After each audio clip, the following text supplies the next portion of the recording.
잣대라는 제목으로 하나님 말씀 선포하시겠습니다.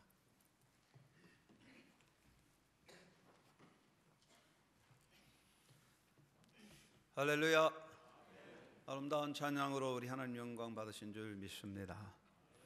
지난 한 주간도 은혜와 평강으로 인도하신 우리 아버지께 감사드리고, 오늘 이 예배에 참여하여 예배하는 여러분 하나님의 현존 앞에서 영과 진리로 예배함으로 예배를 통한 복과 말씀의 기쁨이 충만하시기 바랍니다.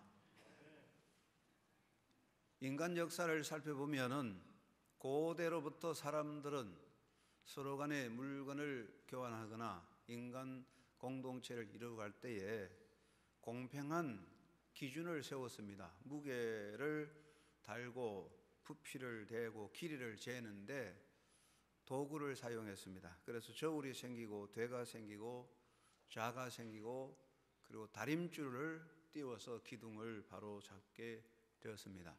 이러한 기본적인 도구들은 인간 사회가 공평하고 든든히 설 수 있는 그런 사회를 만드는 잣대로 사용되었습니다. 인간 공동체가 더불어 사는 공동체로서 그 사회가 든든하게 굳게 서려면 어떤 기준과 원칙에 바로 서야 할 것입니다.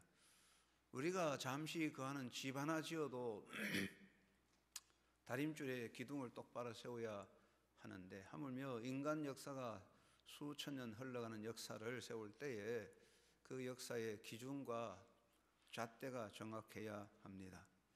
그 기준과 잣대가 정확하지 않으면 사회는 혼란과 무질서로 무너지게 됩니다. 그래서 신명기 25장 15절 말씀에 공정한 저울추를 두며 공정한 되를 둘 것이라고 하나님께서 명령을 하셨습니다. 우리가 사는 인간 사회는 임시 변통이의 기구나 임시적인 처소는 아닙니다.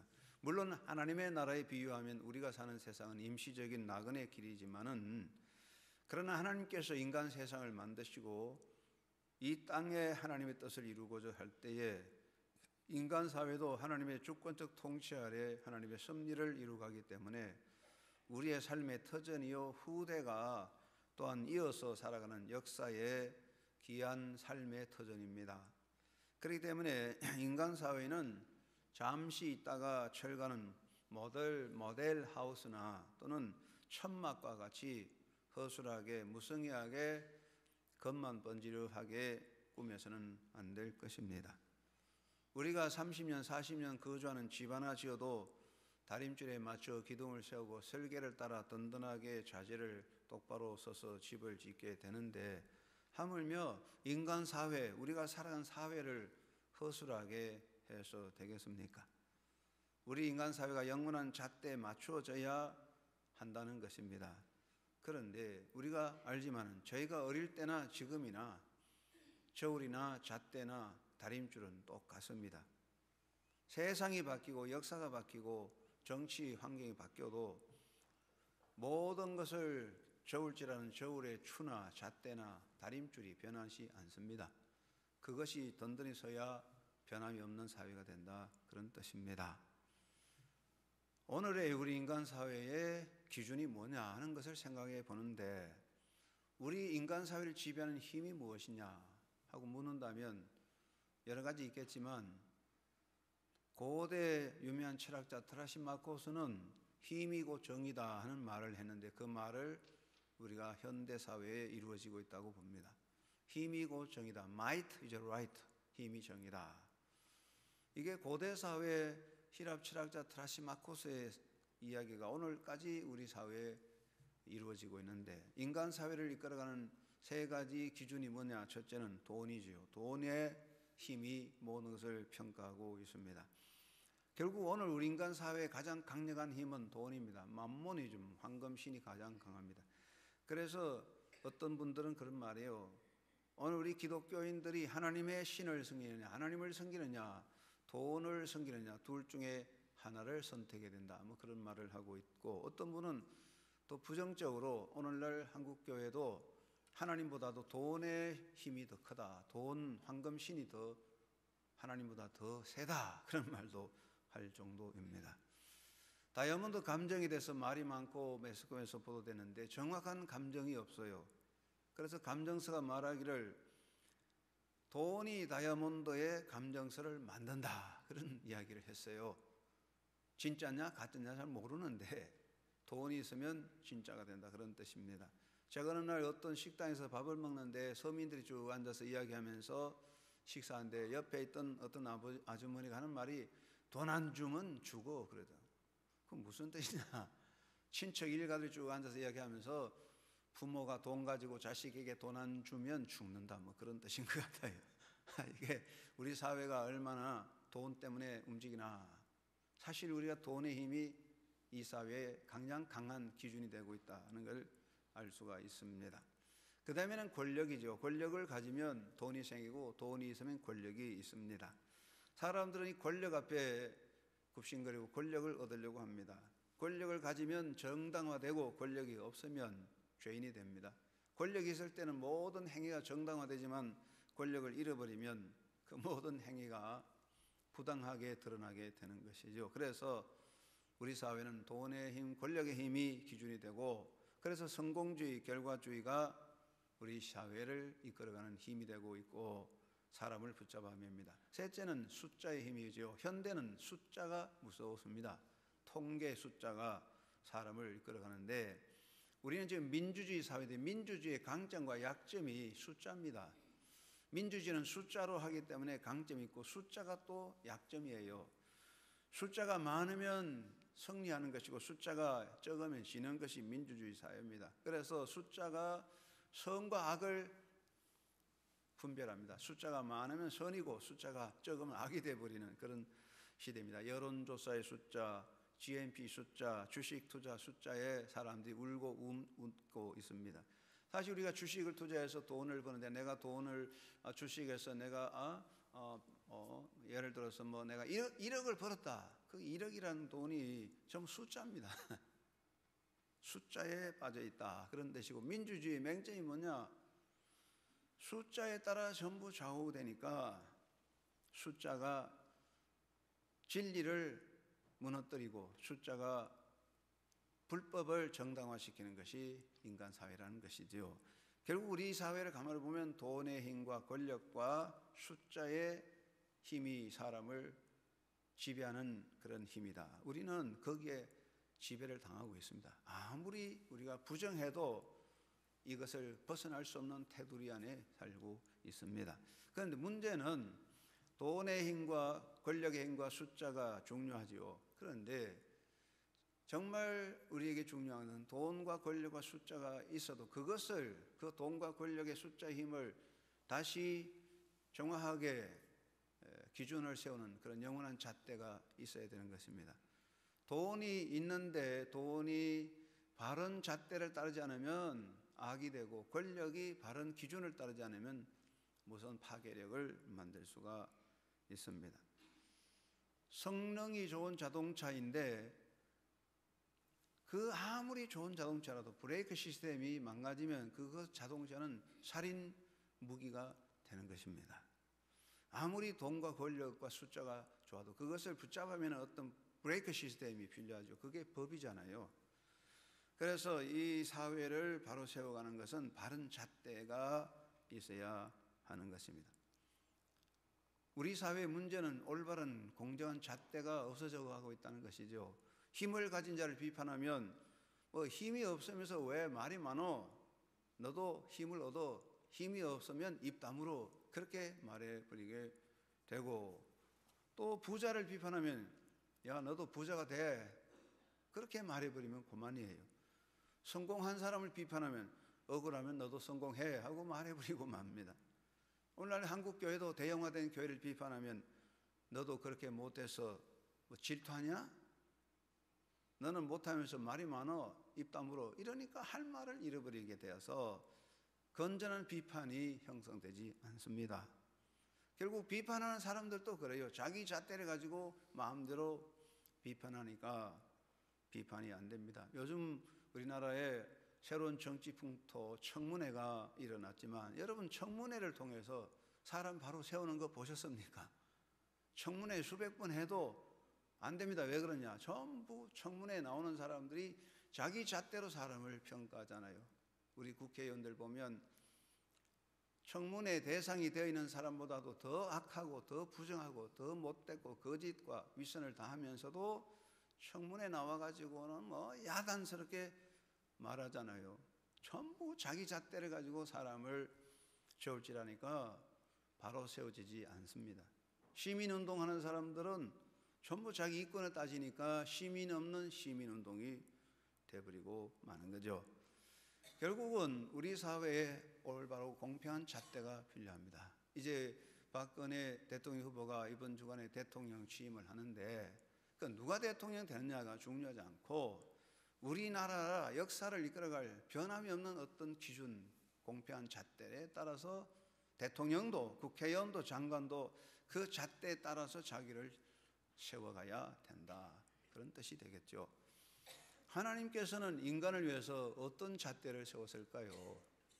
하나님은 인간 세사가 무너지기를 원하지 않거든요. 하나님이 사람을 지으시고 너는 땅에서 번성하고 창대하라 하고 말씀하시고 너는 내가 만든 이 세상을 너희는 맡아서 관리하고 다스리라고 위임을 했어요. 그래서 인간은 하나님으로부터 위임받은 자로서 세상을 관리하는 관리자입니다. 하나님께서 인간에게 세상을 관리하라고 하면서 관리자로서의 지혜를 주었습니다. 경영자의 지혜를 주시고 관리자의 권한을 주어서 이 세상을 다스리는 권한과 권위를 주셨고 그리고 생육의 재능과 힘을 주었습니다. 농업과 공업의 생산적 힘을 주시고 경제를 세우는 물질 관리의 능력도 주셨습니다. 그래서 사람은 머리를 쓰고 지혜를 써서 농사를 짓고 공업을 하고 경제 정치를 통해서 세상을 만들어가는 것이죠. 하나님 뜻대로 움직이는 건데 하나님께서 사람에게 이 세상을 관리하라고 하시면서 사람에게 주신 게 법도입니다. 법을 주었습니다. 왜냐? 관리자가요 제 마음대로 해버리면 엉망되는 겁니다. 경영 관리는 원칙이 있는 것이죠. 조그마한 정원을 하나 갖고도 그 정원을 어떻게 할 건지 어떤 원칙이 있어야 되는데 원칙 없이 해버리면 엉망되는 거 아니겠어요?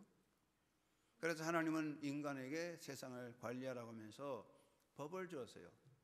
왜 법을 주냐? 힘의 남용과 오용을 막는 것입니다. 힘을 가진 자가 제 마음대로 해버리면 그 힘은 무서운 악이 되는 것이죠. 힘을 가진 자가 어떤 잣대를 따르지 않으면 그 힘은 무서운 파괴력이 되는 겁니다.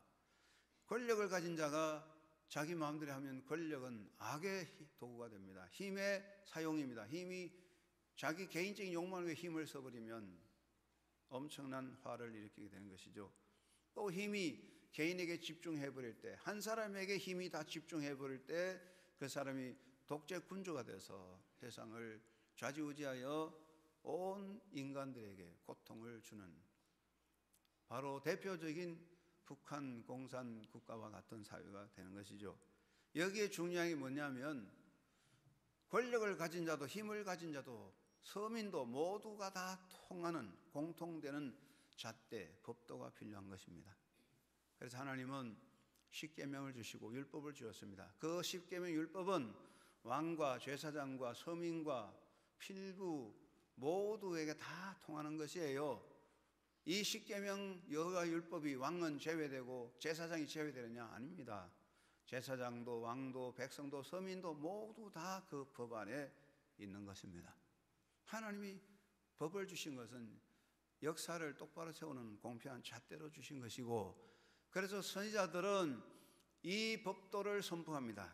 모든 백성들에게 하나님 법도를 가르쳤습니다.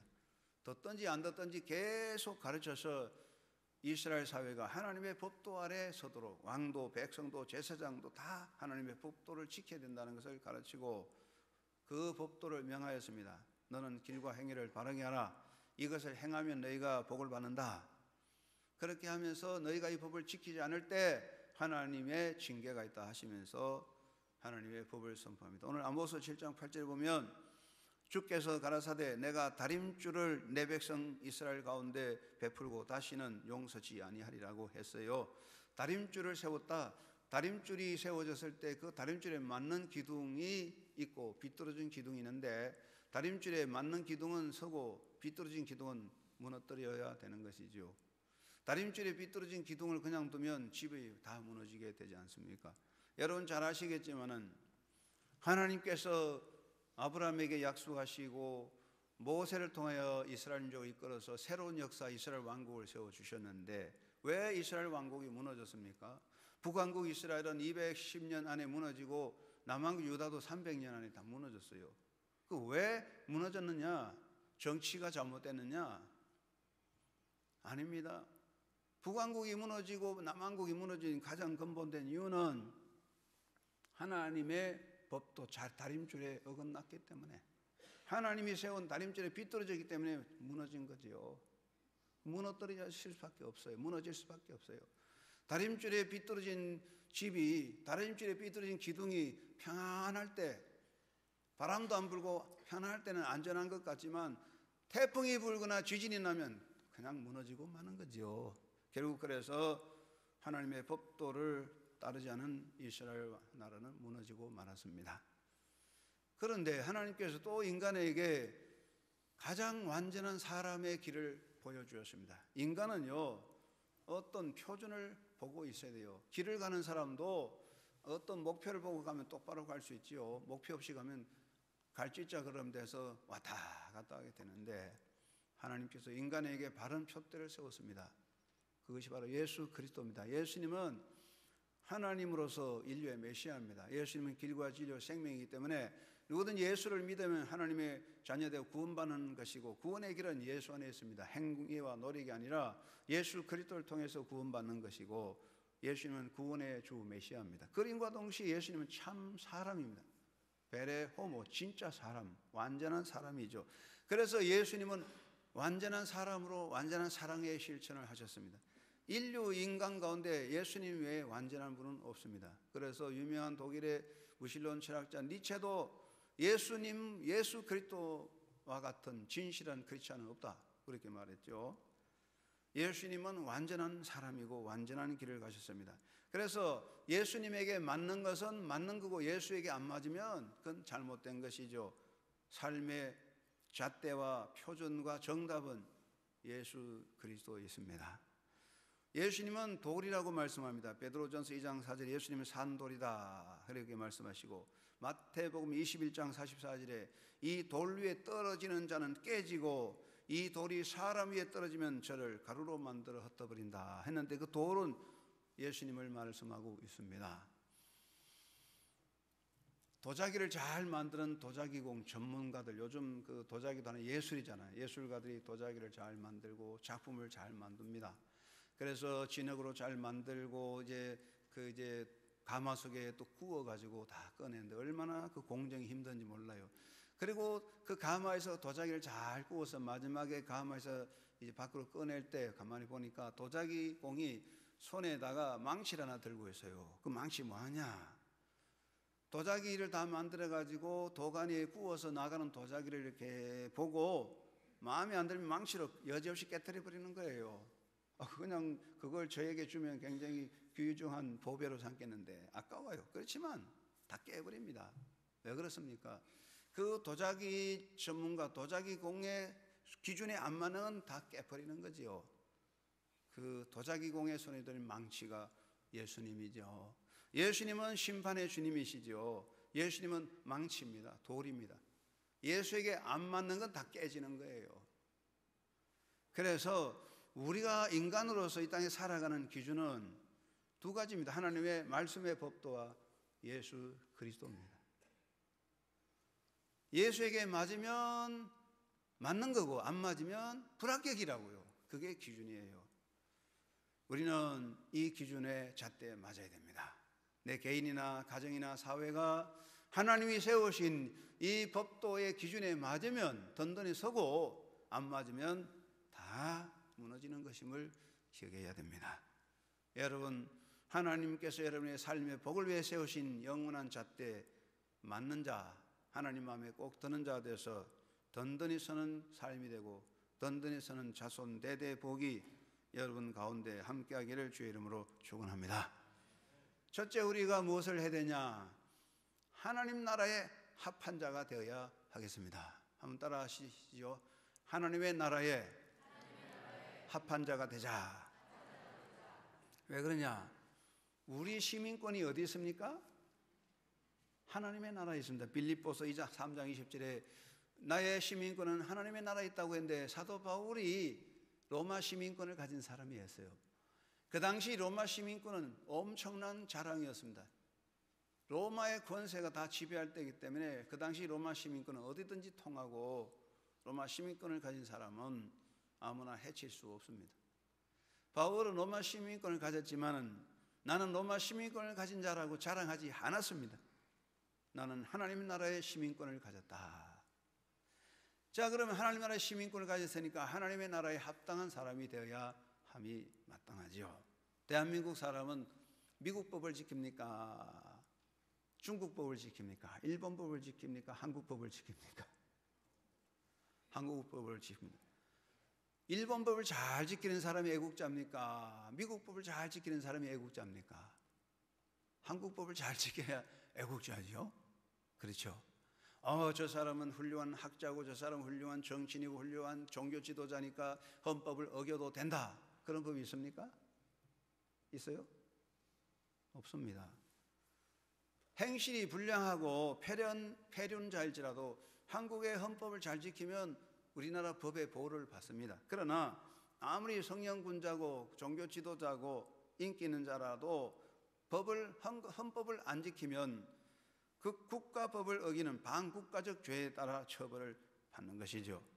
능력과 재주와 실력이 아니라 법을 지키느냐 안 하느냐에 따라서 기준을 세우는 것이죠.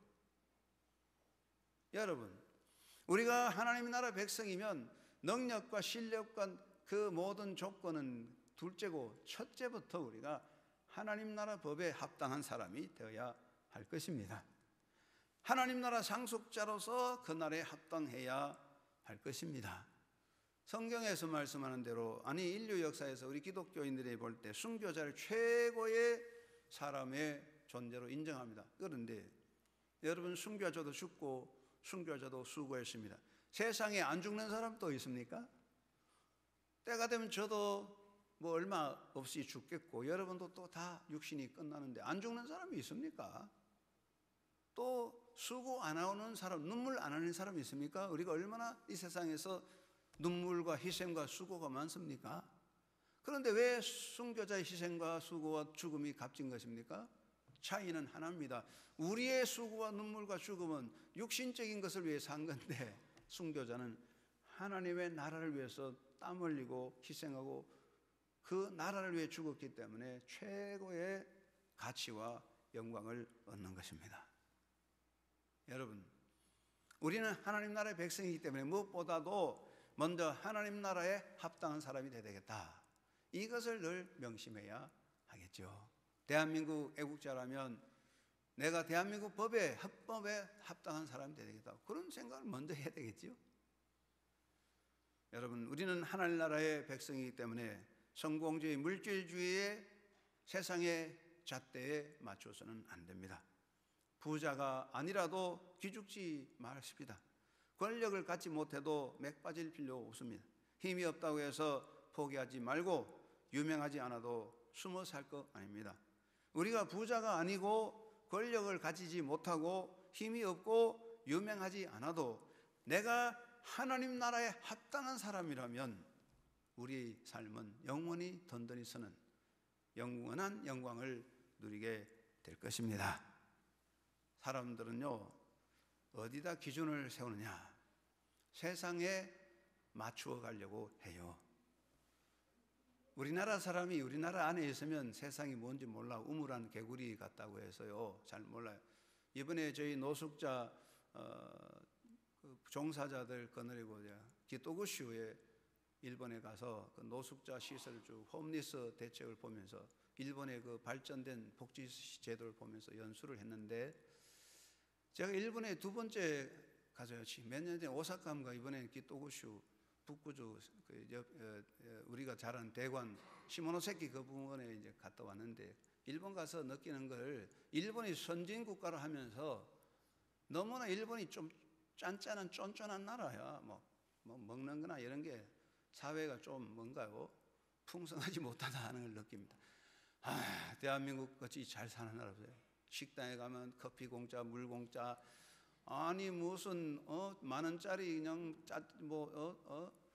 점심을 시켜도 거기 김치에다가 뭐다 반찬이 10가지 나오는데 그런 건 대한민국밖에 없어요. 그리고 또 한국 사람이 얼마나 잘생겼는지, 한국의 길거리는 여자들이 다 미인이에요. 근데 일본 가면 그런 사람들 잘 못 봐요. 그런데 우리나라 사람들은 참 위대합니다. 또 우리나라 사람들 얼마나 또 앞서가는지, 여자분들이요 성형수술에도 세계에서 1등이에요. 그 왜 성형수술하느냐? 세상 기준에 맞추는 거죠. 그렇습니다. 평생 내 코가 못생겨서 거울 보고 스트레스 받을 바에야 코 수술하고 행복하게 사는 게 좋습니다. 그건 저는 찬성합니다. 너무 지나치게 하면 안 되지만. 여러분, 왜 우리가 성형수술합니까? 세상 기준에 맞추는 것입니다. 세상 패션과 세상 사상과 세상 인기에 맞추어서 살려고 하는 것이 사람들의 노력입니다. 어떻게 하면 사람들에게 인기 얻고 어떻게 하면 세상 사람들에게 맞는가, 그것에 관심을 가지고 있습니다. 그러나 세상 관심, 세상 잣대에는 나를 맞추려고 돈도 쓰고 애쓰면서 하나님의 나라에 맞추려고는 노력하지 않는 것이 우리들의 모습이라 생각해 봅니다. 하루아침에 살다가 며칠 살다가 없어지는 집을 지을 때는 든든하게 지으면서 우리가 영원한 나라, 영원한 사회, 대한민국 영원한 사회를 위해서는 바로 세우지 않는 이런 어리석음이 우리의 미련한 일이라는 이야기죠. 사랑하는 여러분, 우리가 세상 기준에 맞추어서 나를 만들어 가려고 얼굴도 꾸미고 패션도 꾸미고 공부도 하는데, 하물며 우리가 하나님 나라의 백성인데 하나님 나라에 맞춰서 하나님의 나라에 내가 얼마나 합당한 백성인지를 좀 생각하고 우리의 생각과 삶의 스타일을 하나님의 나라에 맞춰가는 그런 하나님의 귀한 백성 되시기를 주의 이름으로 축원합니다. 그래야 하나님 나라에 가서 1등 하나님 나라의 백성으로 살 수가 있습니다. 두 번째는 하나님의 말씀 위에 바로 서야 되겠습니다. 한번 따라해 봅시다. 하나님의 말씀 위에 바로 서자. 왜냐하면 영원한 잣대는 하나님 말씀입니다. 사상도 변하고 세상도 다 바뀌는데 영원한 것은 하나님 말씀의 잣대입니다. 신명기 4장 1절에 이스라엘에 이제 내가 너희에게 가르치는 규례와 법도를 듣고 준행하라. 그리하면 너희가 살 것이라고 하셨습니다. 하나님의 말씀이 인류 존재의 다림줄입니다. 다림줄에 맞으면 든든히 서는 것이고 다림줄에 안 맞으면 무너지는 것입니다. 평안하고 바람이 안 불고 고요할 때는 뭐 기둥이 삐뚤어져도 문제가 없지만 지진이 나면 다 무너지는 거예요. 세상이 편안할 때, 잘 나갈 때 아이고 괜찮다, 나는 뭐 걱정 없다 하지만은 사랑하는 여러분이요, 세상이 흔들려 무너질 때에 하나님의 말씀의 다림줄에 바로 서지 못하면 전부 무너지고 파멸될 수밖에 없는 것이에요. 사상도 무너지고 정치도 무너지고 인간의 경륜도 무너지는 것입니다. 우리가 하나님 말씀의 다림줄에 바로 서고 말씀의 저울에 따라서 그 무게가 합격되기를 간절히 바랍니다. 오늘 찬양 잘하신 아멘 찬양인데, 여자들은 저울의 합격점이 몇 킬로입니까? 60kg입니까? 45kg입니까? 여러분, 우리가 하나님 나라의 백성으로서 하나님의 저울에 달아서 몸무게가 얼마나 돼야 될까요? 여러분, 열매가 쭉정이는 가벼워서 바람이 휙 날아가 버리고 불태워지고 알곡은 무거워서 땅에 떨어져서 생명을 일으키는 것이죠. 우리가 하나님 나라의 백성으로 하나님의 저울에 달아서 무게가 돼야 돼. 너무 가벼워서 다 날아가는 거죠. 그래서 이단에 빠지고 거짓 사상에 빠지고 미혹을 받는 거지요. 여러분, 쭉정이가 바람에 날아가지 알곡들은 바람에 잘 안 날아갑니다. 우리는 말씀의 무게를 가지고 서야 됩니다. 그리고 말씀의 기둥에 꼭 붙잡아 매야 하는 것입니다. 고요할 때는 아무 문제가 없습니다만 태풍이 불면 날아가 버릴 때 기둥에 꼭 붙잡아 매야만 든든히 설 수가 있습니다. 우리는 말씀에 굳게 서야 합니다. 요즘 사회에서 여러 가지 문제가 많이 지적되고 있고 또 우리 대한민국도 새로운 정치를 이루어야 된다고 말하고 있습니다. 그런데 뭐 대통령이 바뀌고 장관 바꾼다고 해서 무슨 변화가 있겠습니까? 너무 기대하지 마세요. 정말 우리가 변화해야 될 것은 우리의 삶의 바탕을 든든히 세우는 것입니다. 태풍이 불 건지 지진이 날 건지 기상청에 아무리 전화를 해고 알아본들 필요 없습니다. 우리 자신을 든든히 기둥을 세우면 태풍이 불어도 지진이 나도 괜찮은 것입니다. 그래서 우리는 말씀의 기둥에 나를 붙잡아 매야 됩니다. 오늘날 한국교회가 성장이 멈췄다, 한국교회가 지금 여러 가지로 침체됐다, 그런 말들 많은데 자꾸 그런 말에 미혹되면 안 돼요. 사탄의 미혹입니다. 우리는 세상이 어떠하든 간에 말씀에 굳게 서야 됩니다. 오늘날 한국교회의 생명운동은 말씀운동이라고 생각합니다. 세상이 어떠하든 간에 우리가 하나님 말씀에 똑바로 서면 됩니다. 그래서 십계명 세우기 운동을 해서 우리 자신 가정과 사회가 하나님의 법도에 똑바로 서면 어떠한 상황에서도 우리는 든든히 서서 승리할 수가 있을 것입니다. 사랑하는 여러분, 여러분의 삶이 영원한 진리의 불변의 말씀인 이 말씀의 잣대에 똑바로 서서 그 다림줄에 맞고 그 무게를 가지고 그 기둥에 똑바로 세워져서 든든히 서서 열매 맺는, 그리고 환난과 고통을 이기고 나가는 능력자가 되시기를 간절히 바랍니다. 저는 아직 가보지 못했지만 미국 사우스다코타주에 러시모어라는 유명한 산이 있는데 거기 가면은 유명한 미국 대통령 4분의 얼굴이 새겨져 있는데 그 바위 높이가 18m죠. 거기에 조지 워싱턴, 토마스 제퍼슨, 데오도로 루즈벨트, 에이브라함 링컨의 얼굴이 새겨져 있는데 왜 그 얼굴이 유명하냐? 미국을 대표한 지도자인데 그 4분의 공통점이 뭔지 아십니까? 대통령이라는 것보다는 성경 중심의 사람이었습니다. 조지 워싱턴은 미국을 세울 때에 성경 위에 손을 얹고 선서하면서 성경이 아니고는 세상을 다스릴 수 없다고 선포했습니다. 그리고 토마스 제퍼슨은 미국 독립선언서를 작성할 때 미국은 성경 말씀을 바탕으로 삼는 나라라고 선포하고 법을 세웠습니다. 에이브라함 링컨은 가난한 사람이었지만 어려서부터 성경을 배웠고 대통령이 되고서도 성경 중심으로 그의 집무실에 항상 성경 말씀을 두고 읽었고 성경 말씀은 하나님이 주신 최고의 보화라고 여기고 그 법대로 살았습니다. 최연소자로 대통령이 된 데오도로 루즈벨트도 신실한 그리스도인으로서 신앙생활을 잘했고 성경을 공부했으며 사람이 건강하게 행복하게 살려면 성경 말씀을 배우고 따라가야 한다고 가르쳤습니다. 이 4사람의 위대한 점은 모두가 성경을 바탕으로 서 있는 사람들이었습니다. 우리는 이 말씀에 굳게 서야 합니다.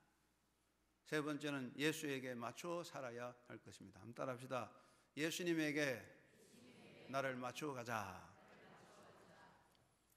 결국 우리가 시험을 잘 쳐도 열심히 공부가 시험 쳐도 정답을 안 쓰면 불합격이라고요. 아니, 내가 아는 대로 상식적으로 서면은 불합격이고 그 정답을 따라서야만 합격자가 된다고요. 그런데 어떤 아이들 보면 공부 잘해요. 너무 공부하고 너무 많이 알아서 시험 칠 때 선생님보다 앞서 버리니까 합격을 못 받더라고. 합격은 정답에 맞아야 되는 것입니다. 예수님은 인생의 정답이고 토기장이 손에 들린 망치입니다. 안 맞으면 다 깨트려집니다. 어떤 권력도 어떤 사상도 어떤 힘도 여기 안 맞으면 전부 깨트려버리는 것입니다. 예수님은 심판의 권력을 가진 분입니다. 그래서 우리가 예수님에게 맞춰가야 되는 것입니다. 성경은요 예수님에게 맞춰가자 그렇게 가르칩니다. 오늘 읽은 히브리서 3장 1절에 예수를 깊이 생각하자, 이것은 명상한다 하는 뜻이 아닙니다. 영어 번역에는 fix your thoughts on Jesus. 여러분의 사상을 예수에게 fix, 예수에게 맞추자, 그렇게 돼 있어요. 히브리서 12장 2절 말씀, 믿음의 주여 또 온전케 하신 예수에게 나를 맞추고 예수님을 바라보자. 믿음의 주여 또 온전케 하신 예수님을 바라보자. 쳐다보는 게 아니라 여기도 우리의 시선을 예수에게 고정하자. 그래서 let us fix our eyes on Jesus. 그래서 우리의 눈을 예수님에게 집중하자, 고정시키자, 그렇게 번역이 되어 있어요. 빌립보 2장 5절에 너희 안에 이 마음을 품으라 곧 예수 그리스도의 마음이라 했는데, 이것도 영어 번역에 보면 your attitude should be the same as that of Christ라고 했습니다. 이 말은 우리의 행위들을, 우리의 사랑 행동들을 예수님과 같이 하도록 힘쓰자, 이렇게 되어 있어요. 그러니까 이 모든 번역을 보면 우리의 생각과 행동과 사상을 예수님에게 맞추고 가자, 그렇게 되어 있습니다. 그것이 합격점이죠. 길을 가는 사람이요, 그 앞에 목표를 똑바로 바라보고 가면 똑바로 갈 수가 있습니다. 우리의 생각, 사상, 우리의 삶의 가치관이 예수에게 맞추어지면 되는 것입니다. 누구든지 여기에 맞지 않으면 불합격자입니다. 아무리 열심히 돌을 닦고 아무리 선을 행하고 열심을 해도 예수에게 안 맞으면 불합격이에요. 그걸 알아야 돼요. 나는 열심히 선을 사는데, 나는 열심히 노력했는데 그건 아닙니다. 여러분, 지옥 문 앞에서 지옥 가는 사람 인터뷰를 해보면 어떻겠습니까? 당신은 애초에 지옥 가려고 마음먹었습니까? 아니죠. 난 지옥 갈 마음이 없었습니다. 나도 천국 가기를 원했는데 때가 늦어서요, 머뭇머뭇거리다가 때가 늦어서 여기 왔습니다. 또 지옥 가는 사람이 당신 처음부터 악한 사람이어서, 당신 악을 행해서, 불법을 행해서, 아니 난 선하게 살고 남을 도와주려고 살아와서. 그런데 내가 한 가지 빼놓은 것은 열심히 살았지만 내 인생에 예수를 빼놓은 것 때문에 내가 여기 왔네. 두 가지예요. 다른 거 없어요. 예수 빠지면 불합격이라는 말입니다. 사랑하는 여러분, 우리가 열심히 노력해야 됩니다. 열심히 애써야 됩니다. 그래도 예수 안에 있어야 할 것입니다. 여러분의 삶이 예수에게 맞춰져가는 아름다운 삶이 되기를 주의 이름으로 축원합니다. 도스토옙스키는 죄와 벌이라는 소설을 쓰고 많은 책을 써서 인류에게 감동을 주었습니다. 그가 16살 때 자기 아버지가 농노들에 의하여 살해되는 것을 보고 왔습니다. 결국 그는 사회주의 운동에 뛰어들어가다가 그만 잡혀서 사형 선고를 받게 됐습니다. 사형 선고를 받고 사형수가 되어서 기차에 타고 가는데 어느 역에 머물렀을 때에 어떤 여인이 도스토옙스키에게 조그만 책을 선물했는데 그 책이 신약 성경이었습니다. 도스토옙스키는 감옥에 갇혀서 사형수로서 그 성경을 읽다가 예수님을 영접하고 고백하기를, 누군가가 내게 그리스도는 진리가 아니다라고 정명한다 할지라도 나는 그리스도와 같이 있고 싶다. 나는 진리보다는 차라리 예수와 함께 있고 싶다고 고백했습니다. 그는 사면이 되었고 고향으로 돌아와 훌륭한 문학가로 인류의 역사에 이바지했습니다. 우리의 삶이 어디에 맞춰졌냐? 우리가 가는 삶의 인생의 골과 목표는 예수 그리스도를 향해 가는 것입니다. 사랑하는 여러분, 우리 모두가 이 세상에서 행복하게 살아야 되고 또 명예도 있고 부자도 돼야 되겠죠. 그거 다 좋지만은 그 모든 것의 핵심은 영원한 하나님의 잣대 말씀과 예수 그리스도입니다. 여러분이 하나님이 우리를 세우신 이 말씀의 법도에 바로 서고 예수 그리스도에게 맞춰져 있다면 우리가 뭐 무명이라도 괜찮고 가난해도 괜찮고 힘이 없어도 아무 탈 없습니다. 위대한 영광의 날이 열려지고 여러분의 자녀들은 든든히 서게 될 것입니다. 하나님이 세우신 이 복된 법도에 맞추어서 예수 그리스도에게 맞추어가는 아름다운 삶을 살아가는 사랑하는 한영교회 성도 여러분, 여러분 가정과 주의 백성이 다 되시기를 주의 이름으로 축원합니다. 고마우신 아버지 감사합니다.